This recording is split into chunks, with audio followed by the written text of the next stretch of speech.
43 still sounds like quite a lot, but in the big scheme of things, what does stagnant mean?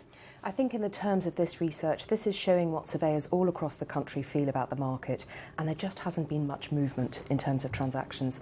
Things have stayed the same, so that month on month, nothing's rising, nothing's falling, it's just staying the same. But underneath those figures, you can see that the market is highly localised, highly regionalised right across the country. Well, let's come to the regional variation first, but fundamentally, the housing market's been going gangbusters for years. Isn't a bit of a quiet period probably quite good?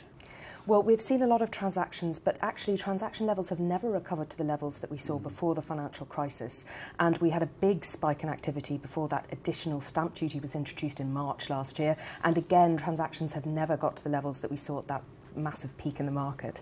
Now, you mentioned regional variations. I think it's well reported that London has slowed down a bit. But are there bits of the UK that are going much stronger than others? Absolutely, right across the country. I mean, we have double-digit growth in some areas of the north and even in some boroughs of London, and you have falls in prices in some boroughs in London. So there's a big variation of what's going on across the country. And also the outlook among surveyors is also regionalised as well, with very strong expectations in Northern Ireland and Wales in terms of transactions in the coming months. You see, Grainne, what often confuses me is housing data. It's not so long that the Council for Mortgage Lenders said they've had more people taking out mortgages than they have for a decade, and yet today we're told it's stagnant. I mean, who do we believe? I think they're capturing the market at different points of the market. So this is a sentiment survey which is all often kind of leading the way. Then you have the mortgage lenders at the very beginning of the mortgage process if they're looking at mortgage approvals or mortgages granted just when you're transacting, and then lagging data when you have the land registry telling you how many sales there were 4 months after